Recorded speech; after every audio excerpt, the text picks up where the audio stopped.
Hello, everyone. Welcome again to another edition of Find Ways to Win. I'm your host, FitzgeraldStephens. Hopefully, everybody's having a great day they want, the day they plan for, the day they work for. And go ahead and hit that like and subscribe button while you're getting ready to hear me out and everything like that. We're almost at 1,000. It's a very important first goal of mine as far as we're growing this channel. And I thank all the new subscribers, all the people who are tuning in, all the people who have viewed the work and passed on and said something about it. Gratitude. I am so grateful for each and every one of you. Want to talk to you about a subject that is I learned often holds true, that not often holds true, holds very much true throughout my lives and the lives of many other people I've encountered. The title of this message is called Passenger Before Driver. Passenger before driver. How do you become great at something, ladies and gentlemen? How do you really become great at something? You have to be a student of it. You have to be a student first before you become an expert. You have to sit under the tutelage of a master teacher and learn what he or she does. Learn how they do the process. Learn their techniques and learn their mannerisms before you could ever expect to achieve to those results, or maybe even exceed those results. You have got to learn to be a great passenger before you can be a great driver. Another way for saying that, you have to be a great follower before you can be a great leader. There is no circumventing that process. There's no getting around that. But there are many people who get impatient and they want to start at the top, and that's good. I applaud ambition. I'm an ambitious man myself, so I understand the force behind that drive and how it can pull you, but I also understand the detriment of behind that drive if you're not ready. If you're not ready for something because simply you haven't paid the price to get the necessary training, the necessary experience, or you have not sat with someone who just simply knows their craft, knows what the heck they're doing. So when you're in the passenger capacity, or some people call it the waiting room, when is this going to happen to me? When is this going to break through? When is my turn is going to come? When you're ready, when you have acquired the necessary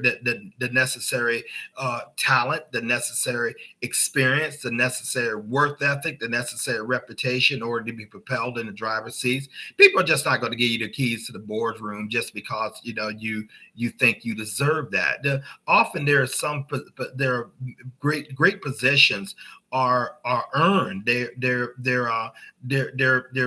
given to the person who has studied, who has prepared for them. Sometimes that preparation become based on the job and based on the activity or based on the profession. It could literally take years. You can be a passenger for years, and you can also have all the necessary degrees. You can have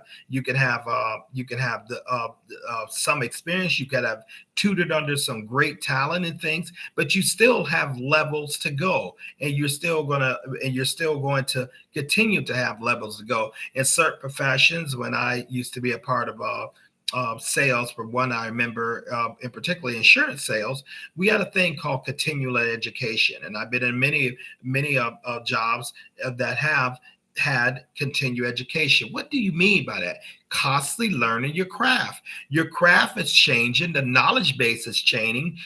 So therefore, you must change in order to keep up with your craft and to keep up with your constituents. If you don't, you're simply going to get left behind. You're simply going to be a person who is not deemed an expert. Instead, you're going to drop down to the level of a novice, and you don't want to do that. You want to continually be improving. You want to continue to stay in passenger mode even when you are a leader. Now, a lot of people miss that because they think once they have become a leader, once they have achieved the necessary title, once they have given the keys to the boardroom, once they have given the company credit card, once they've achieved the ownership of their own business or the CEO of someone else's business, they think their learning is over.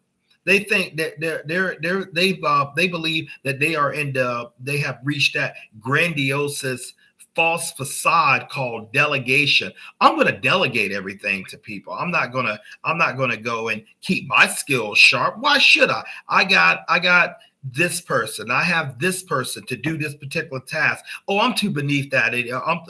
That's beneath me anymore. I don't have to do that grunt work, and I don't have to keep learning. And you fail to realize that you're going to be a great leader, and you're going to be a great driver. You have got to know what's going on in the lives of every aspect of your system. You have got to know it from the basement to the top. Therefore, you have got to know what is going on throughout your organization. Nothing should catch you by surprise in your organization. Nothing should catch you by surprise in your given profession. Yes, you have people that you pay, or people that are so-called have job duties to do, that you're relying on reports for them. But are you making sure they're thoroughly trained? Are you making sure that you still have the edge that got you to the place where you are now? Are you making sure that you're following through? Do you know what's going on with your people? Do you know what's happening with them? Do you know what's going on with the marketplace? Do you know what's going on with systems and innovations? How are you trying to maintain your cutting edge as a driver if you don't think like a passenger? See, a passenger is hungry because they want to get to the top too. For the majority of the cases, they want to climb. And if they are ambitious, which you should seek to have passengers like that, because you want them to be ambitious, to have that great work ethic, to have that innovation, to have that entrepreneur spirit, to drive to make things better, to excel. You want that around. You don't want to be intimidated by that, and you're not certainly worried about someone replacing you if you are doing your job well. Hey, Freeman, but you want to know what's going on. Because at the end of every day, you are the one as a driver who are deemed responsible for your subordinate, for your passengers. When the passenger on a bus or in a car, they can go to sleep, but the driver can't. The driver has no ability to sit around there and say, "Hey, I'm just going to go ahead and take this nap while this train is going, while this plane is flying, while this bus is riding, while this boat is riding. I'm going to just act like a passenger, just enjoy the ride." Drivers don't get a chance to do that. They have to keep their focus. They have to maintain their cool. They have to maintain their drive and their ambitions. They have to maintain their innovation, because if they don't, they wreck the whole thing. And everybody goes down because the driver decided to take his or her focus off of what they were doing. They decided to stop learning. They thought they had to came at a point of that they have arrived. They thought they could put the whole systems on automatic pilot and everything's going to take care of itself. Nothing's going to just take care of itself. Everything has to be maintained. I work at a very large organization here in Florida, and one of the things I'm just taken back by is the operations department, the operations that handles every aspect of this organization. Now, this is a fluid, seamlessly ran organization. You look around and everything looks great, and the systems are working, and the clients are getting taken care of. But I know some of those operation personnel. I know what the details and the things they have to go through to make sure that everything looks seemingly seamless and everything looks simple. I know the things that they have to put up. I know sometimes the stress that they have to go through simply by observing them and talking to some of them. Yeah, they make it great for someone walking in who doesn't know about the work that it takes to keep everything going. But there are people, men and women out there who are doing the necessary work that probably don't get glorified or recognized like a lot of people on the front lines, a lot of people in the bright lights, but they are just as important. Being a passenger, you may think that you're not shining. You may think that it's drudgery. You may think that you're not really getting anywhere, but you are. You're observing. You're learning how to handle processes. You're learning how to handle people. You're learning how when to grow into markets. What product that needs to be introduced to markets. What audience do you need to introduce to? What price points? Who do you need to talk to improve your network? How is networking done? How is sales done? How is performance measured? How are the numbers read? And you see the drivers doing these things seamlessly and effortlessly because they have acquired the necessary experience to make it seamless and effortlessly. Do you know that all great drivers were one-time passengers? You know that all great followers all great leaders rather were one-time great followers. If they wasn't like that, they would have never been a driver. Why? Because sometimes you have to do a mental check on yourself and saying, hey, am I getting a good passenger? Am I being a am I am I want to get the reins, and I want to sit up there and really push this. I would love to be the CEO. I want to be the sales director. I want to be the marketing manager. I want to be the operation manager. Any other title you want to be. But do you honestly think that without putting in the work, without getting the necessary experience, that the driver would dare trust you to drive that part of the business? Or drive that part of creating an organization, or drive that part of opening up new markets, or drive that part of expanding the business into new territories? You honestly think they're going to do that to an inexperienced, seemingly prideful person who wants the reins so dang quick that they're not willing to go through the paces to learn? They're not really to go through the paces to learn what it takes to be a good driver, learn what it takes to be a good leader, because they refuse to be a passenger. They refuse to be a good follower. They refuse to go through the necessary checks and balances. There are many things that you could. There are a few things, should I say, you could circumvent in life. You can circumvent maybe. If you're gifted, maybe you can skip a grade or two.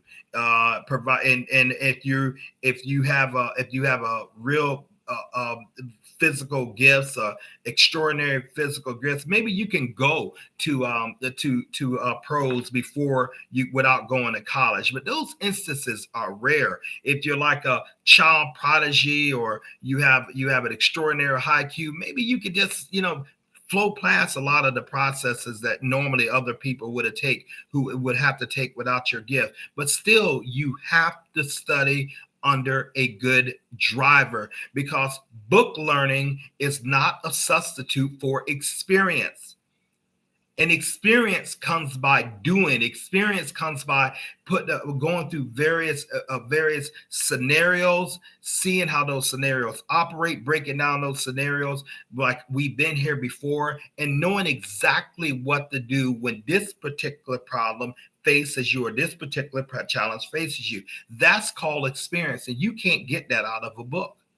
You really can't. And my father taught me, and I often reference him. He's a great man, and he's been very influential in my life. When I was 18, I didn't used to think he was so smart, and now that I'm at the age I am now, the man's a genius. But he would say to me, you pay a man for what they know. Because I would go to him, and my father likes working with mechanical stuff, and it's very, very, very good at it. And I would say, well, Dad, man, he fixed that. That was simple, man. He fixed that like in 10 minutes. Dad would tell me it was simple for him, not for you. You pay that man for what he knows. What Dad was saying is that you're paying that man or that woman for their experience. They have sat years being a passenger before they became a driver, learning how to dissect the problems things that would be problems to you. That's nothing for them. Why is it nothing for them? Because they have seen the scenario before. Maybe it comes a little different. Maybe it seemingly it looks a little different, but they start breaking down the components, realize, hey, I've been here before. This is how you resolve this. Whether it's an attorney, like, why am I paying them $400 an hour? Can you go there and plead your case before the judge, especially with the high stake gains? Why am I paying a surveyor to map off my land? Can you do it? Why am I paying this therapist all this money to unlock this hindrance of my mind and get my mind healed? Can you do it? Can you do that? So I believe in paying people for what they know. And I believe that demands respect, and I believe that demands accolades. But if I aspire to be in the position where I want to learn how to do a particular task, you better believe I'm going to look for a successful driver. I'm going to look for an expert. I am going to look for someone, who is gifted and skilled and proven in their field. For example, when I studied martial arts, I was just getting into it. I didn't know what I really want to do. I just want to learn martial arts. So like many of us, I became a fan by watching some of the old martial art movies, which a lot of unrealistic stuff in there. But when I decided I was going to get involved in martial arts here in Tampa, I didn't know what I was looking for. Well, it turns out that I have a friend that was involved in a particular style of martial arts, which I wouldn't have picked before. Well, I went and one day showed up and talked to the owner of this particular fitness dojo, rather, Quest Fitness here in Tampa. Well, it turns out that the owner of it, Master Mark Russo, is considered one of the top in the world at his profession. Literally one of the top people in the world, documented, proven.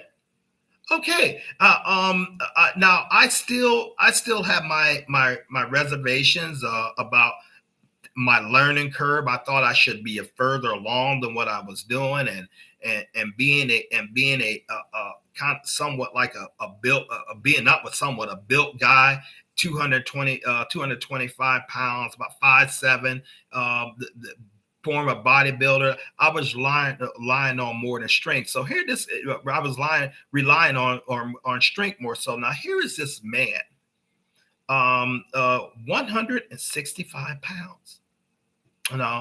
Normally I won't concern myself with a 165-pound dude. I believe like, hey, I can physically overcome that, especially when you've been given over that you have an element of strength like yourself, and like I did, and was strong and everything, and I relied on my physical prowess, and I have somewhat of mental capacity, thinking about where would I be most effective in a particular thing. I remember actually going through a demonstration with him because I couldn't understand how he was doing certain things, and and I figure, if he's doing a certain punch, I could take that. I'm big enough, and I can deal with that. I'll have the size. It may hurt, but my body can absorb it. This man literally moved me out the way like I was a paperclip, and I'm not exaggerating. And he seemed to me like he barely touched me. Okay. So much so, I dropped back and I stopped and said, wow, do that again. How did you do that? Well, I didn't know that the man had spent dang near 30 to 40 years of his life perfecting his art, his craft. He had dealt with many people my size in many scenarios, as far as like that. I was nothing to him. That in turn allowed me to become a much more humbler passenger. Now, I wasn't going in there saying I was arrogant, but in my mind, I was depending on my strength because I was always strong, always fast, and always had great reflexes. That's what I depended on. But he had a degree of experience that superseded all that. He has a degree of experience. What am I saying to you? If you want to learn how to be one of the best, and you want to learn how to be one of the best drivers, dang it, you better be an extraordinary good passenger. And a passenger's job is to observe. A passenger's job is to ask questions. A passenger's job is to mimic a great driver. Not try to replace that great driver, but to mentor him. Even that same teacher I just talked to you about, Master Russo, who's Quest Fitness down here in Tampa. I will never be better than him. And for me to say something like that's pretty significant because my mind thinks, yeah, I can be good at just as everybody. No, I won't. Because why you say that, Fitzgerald? Because let's say I acquired 10 more years of studying under him. He's still 10 years further ahead of me now, further ahead of me then. I will never be as a great driver as he is, but I can learn to be a good driver under studying someone like this. As long as you walk in a level of humility, great drivers are going to teach you. Great drivers are going to show you, whether that's in business, whether that's in life, whether that's in the health professional, whatever you're trying to perfect, there is someone who is better at it than you. There's someone who has been there before you. Your job is as a passenger, you want to observe. You want to mimic them. You want to study them. Study their mannerisms, incorporating your own mannerisms. Study how they think. Study how they do. Study their maturity, because if they don't have these things, they're not going to be a great driver. Ladies and gentlemen, it is a lesson in humility that all of us need to learn, that all of us need to maintain. You're not going to become a great leader without becoming a great follower. You're not going to become a great driver without being a great passenger. There is no way to circumvent that process. Your job is to be patient while you're in the process, to continue to learn your craft consistently and persistently. That's what you need to do, if that's what you want. If you are fully committed, to becoming the best driver that you can be, you have to be consistent and persistent, and you must put in the work. Give yourself time to grow. Give yourself time to succeed. A lot of overnight successes, as I often alluded to, they're 20 years in the making. They're 30 years in the making. I don't know how long yours is going to take. And it depends on your temperament. That depends on your ability to process and learn. That depends on your ability to mimic. That depends on your confidence level. But you have to have someone show you who has been there before. I love network marketing, and I've been involved in that. I am involved in that now. I deal with a company that pays me in Bitcoin and Ethereum, over the blockchain. I left my link in there if you want to go ahead and click on that link and register and find more about that. I love that stuff. I love the idea of duplicating and, not only me working for my income, but employing the efforts of others to help create residual income. Absolutely love it. But, I was not successful into it until I found a mentor. Because I was going on my own strength of will, my own ability to talk to people and ability to engage people. But until I found a right mentor, until I found Michael Delco, and until he started taking me up under his wings and showing me the processes and led me to other great professionals in this, I didn't know what I didn't know. I looked at a man who seemingly we started out this somewhat the same way, with similar background, but yet he had reached a level that was insanely successful. And I'm not going to say a relatively short period of time, because why was he able to do that? Because he found a great driver and Mr. Ty Best. He found a great driver and he became a great passenger. And then now he's a driver. Now I'm the passenger trying to learn up under it and learn from him, learning from him. And you believe it or not, some people consider me a driver. But it's leadership follows leadership follows leadership. How bad do you want to master your craft? How bad do you want to be successful? There are steps to success. It just doesn't happen. There are steps to it. There are specific steps that you have to put in. Now, you can shorten that learning curve by finding a great driver and being a very great passenger. Learn from them. Mimic what they do. Mimic the things. You take out your mindset and you follow them and you allow them to lead you where you want to go. Listen, they have achieved the level of success you say you want.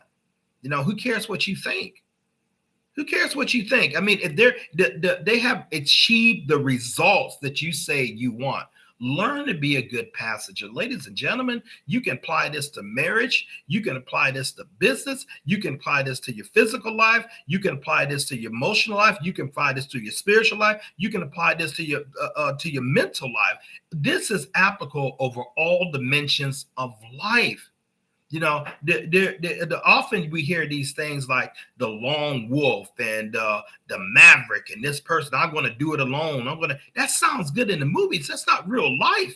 You need relationships. You need the right type of association to achieve what you want to achieve. Subjects that you are interested in, and I have a huge, vast array of subjects that I'm interested in. I consider myself a perpetual student. But you have to learn, you have to study, you have to commit, you have to have the fire and the discipline to train and follow before you can ever seek to become a great driver. And then even when you become a great driver, there are going to be greater drivers than you still. There are still going to be more people, more wisdom, more development, more maturity in that area. I would suggest you seek to learn from them. So we thank you guys for tuning in.